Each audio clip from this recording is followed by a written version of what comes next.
All right, so I wanted to record this presentation just to give you some context as we talk about the revolutions, especially in Haiti, coming up.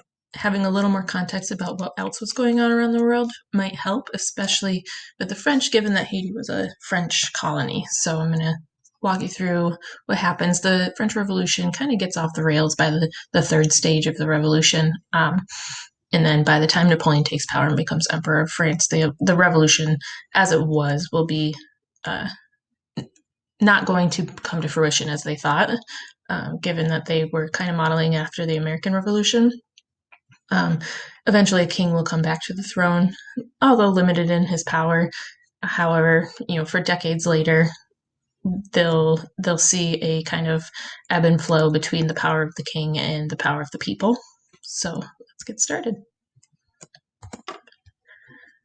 All right, so the old regime.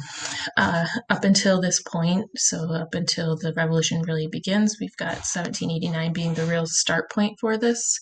You're going to have France ruled by an absolute monarch, Louis XVI. And the absolute monarchs, as we know, had complete control of their domain. They claimed their power was a divine right, that God had given them that power. And this allows Louis XVI to make all decisions on taxation and spending in for Louis, and for generations prior to him, this had led to a lot of debt for France. One of their biggest issues was that the third estate of their society, their social class that's considered the third estate, was mostly a peasantry class, and that's where all of their tax money came from. And then they were also bogged down with costly wars that they participated in, the American Revolution, and war with England. The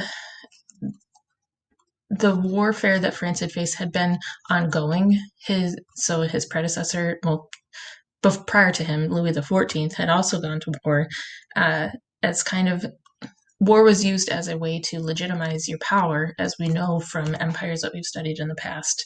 And then the final part is this lavish lifestyle of the royal family at Versailles.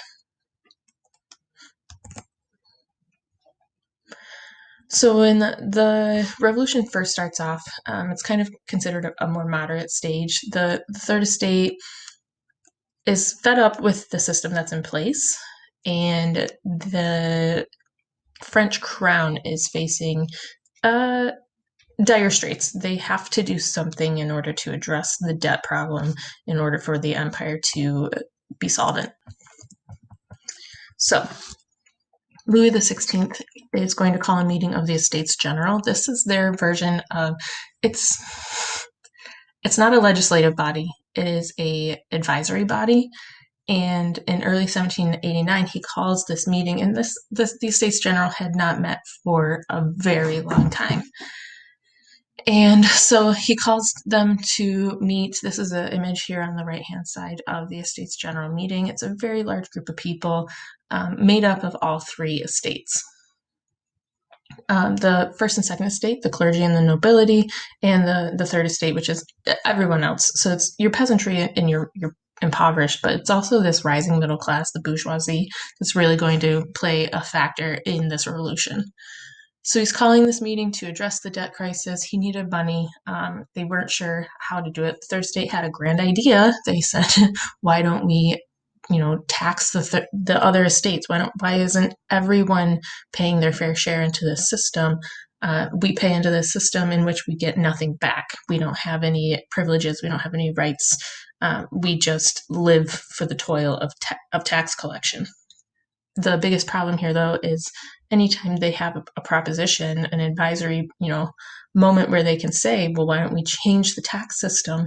The voting that they do in terms of like what they're going to propose to the king is outdated. Meaning the first and second estate get a vote, and then the third estate also gets a vote. So collectively, there's 3 votes to be cast, and they're always going to be outnumbered by the first 2 estates. They're never going to agree to taxes increasing or taxes even existing on them.